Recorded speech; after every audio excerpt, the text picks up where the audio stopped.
సర్వకార్యేషు సర్వదా అంతరిస్తున్నటువంటి తోలుబొమ్మల కళ, ఆ కళాకారులను ఆదరించాలని తల్లిదండ్రులు పిల్లలకు ఈ మన జానపద కళారూపాల ప్రాముఖ్యతను తెలుపుతూ వాటిని ఆదరించాలని తల్లిదండ్రులు పిల్లలకు చెప్తారని, కళల పట్ల ఆరాధన భావం పెంచుతారనే ఉద్దేశంతో మేము ఈ చిరు ప్రయత్నం చేస్తున్నాము. ఈ అరణ్యంలో ఎంత హాయిగా ఉంది. అంతఃపుర వనవాసంలో ఆ కృత్రిమమైనటువంటి మనుషుల మధ్య విషపూరితమైనటువంటి ఆలోచనలు కలిగినటువంటి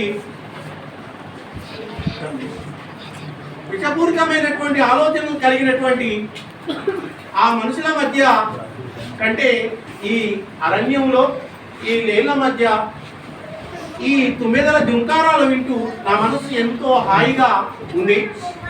సీత, సీత ఒక్కసారి బయటికి రమ్ము, ఒక్కసారి రమ్ము సీత. పిలిచితిరా? చెప్పండి నాదా. దేవి, ఈ అరణ్యంలో ఈ లేళ్ళు, ఈ పక్షులు, ఆ చిలుకల కిరకిర రావాలు, ఎక్కడో వినవచ్చే ఆ సెలయేళ్ల సవడి మనసును ఎంతో తన్మయత్వంలో ముంచెత్తుతుంది కదూ. నిజమే నాదా. అంతఃపురం కంటే అరణ్యవాసమే బాగా అనిపిస్తుంది కదా. అంతఃపురంలో ఉన్న ఆడంబరాల కంటే ఈ అరణ్యంలో ఉన్న అందాలే నన్ను మైమర్పిపజేస్తున్నాయి నాదా. అవును, స్త్రీలకు ప్రకృతి ఆరాధనా భావం కలిగినటువంటి వాళ్ళు. స్త్రీలు ప్రకృతిని చూస్తే ఆనందపడతారు. అందుకొరకే నీ మనసు అలా అనిపిస్తుంది దేవి. ఆహా, ఏమిటది? ఎంత అందంగా ఉంది. లేడి కదూ. అబ్బా, బంగారు వర్ణంలో ఎంత అందంగా ఉందో. నాదా, చూసితిరా? చూచాను. నాదా, నా కోసం ఆ బంగారు లేడిని తెచ్చి పెట్టరు. అది బంగారు లేడి కాదు సీత, అది మాయా స్వరూపం. అది ఎందుకో నాకు అనుమానముగా ఉంది. వలదు, మరి ఏదైనా కోరుము. నేను వనవాసము ఏగిన దగ్గర నుంచి మిమ్మల్ని ఏ కోరిక అడగలేదు నాదా. నా కోసము దయచేసి ఆ బంగారు లేడిని తెచ్చిపెట్టరు. నా మనసుకు ఎంతో నచ్చింది నాదా. అది బంగారు లేడి కాదు, అది బంగారు లేడి కాదు వదినమ్మ.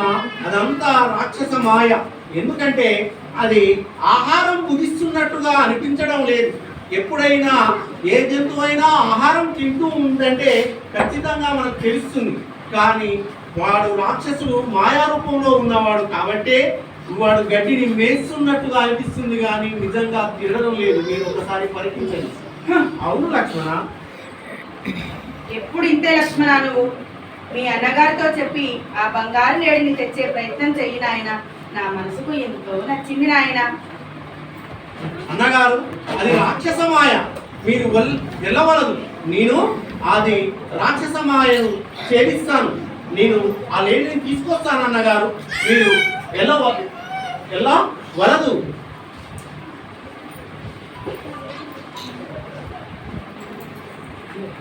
అయితే ఛేదిస్తాను. అది నిజంగా లేడైతే నేను సాధించుకొని తీసుకొని వస్తాను. లక్ష్మణ, నీవు దానికి ఈ యొక్క అంతఃపురంలో ఉన్నటువంటి మీ వదిలి ఇక్కడ ఒంటరిగా ఉంటున్నటువంటి ఈ పర్ణశాలకు కావలిగా ఉండు. నేను దాన్ని తీసుకొని వస్తాను ఆ లేడిని. హా లక్ష్మణ, హా సీత, హా లక్ష్మణ. అయ్యో అయ్యో, ఏంటది? ఈ యొక్క ఆర్తనాదం నా ప్రాణనాదం లాగా ఉందే. లక్ష్మణ, విన్నావా? నాయన నాయన. వదిన గారు, సహాయ సూర్యులైనటువంటి యొక్క సూర్యవంశంలో జన్మించినటువంటి శ్రీరామునిక ఈ ఆపద వాటిల్లడం ఇదంతా రాక్షసమాయ. నీవు భయపడదు తల్లి, నా మాట వినుము. మీరు నిశ్చింతగా ఉండండి. నీచుడా, మనసులో ఏదో మర్మం పెట్టుకొని మాట్లాడుతున్నావు. సోదరుడికి ఆపద వాటిల్లినా కానీ వెళ్ళవా నాయన? అమంగళం అప్రతిహతమేవం కాక ఇంత మాట పలికి తల్లి. ప్రతిరోజు మీ పాదపద్మాలను నమస్కరిస్తూ కాలం గడుపుతున్నారు. ఈ అరణ్యవాసంలో అలాంటి నీ కుమారులు లాంటి నాపై ఇంతటి కఠినమైన మాటలు పలక నేల తల్లి. ప్రతిదినమే తొందొల్త పాదములంటి నమస్కరించి నీ అతులితమైన దీవనలంది తదీయ పాదమే గతి ఎడమాయే ఇంకెప్పుడుగా భవపద పద్మము నమస్యతముల్ చేతునమ్మా గదసారి కృష్ణ జానకి సఖీ. అమ్మా, మీరు ఎట్టి పరిస్థితిలో ఈ గీత దాటవలదు తల్లి, ఈ గీత దాటవలదు తల్లి.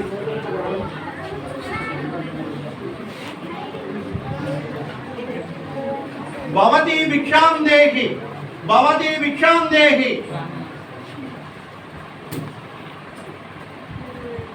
వేళ సన్యాసికి భిక్ష వేయడానికి సంశయం వేళ, రమ్ము బయటికి రమ్ము వేళ. శివస్వరూపమైనటువంటి సన్యాసులకు భిక్ష వేయడానికి సంశయిస్తున్నావా? బయటికి రమ్ము. ఆ పరమశివుని ఆగ్రహానికి గురి కావాలి. రమ్ము. పనుల గీసిన గీతలు దాటి రావడం మాకు వీలు కాదు. నీవే బయటికి రమ్ము, నీవే బయటికి రమ్ము వేళ. అయ్యో అయ్యో మాయ మాయ రాక్షస మాయ. రామ రామ ఎక్కడున్నావు? రామ లక్ష్మణ నాయన వినేవారు ఎవరు లేరు. దేవగణములారా దిక్పాలకులారా వృక్షజాతులారా పక్షులారా కుటిల దానముండు కొంపోచున్నాడు కరుణతోటి మము కావరయ్యా. రావణ్ణి జయించువారెవరు లేరు.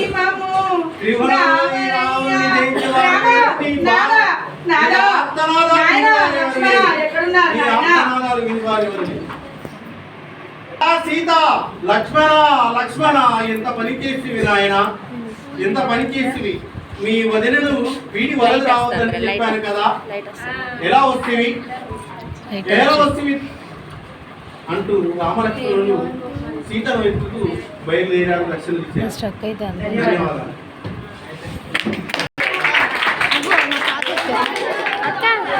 ఎప్పటి నుంచి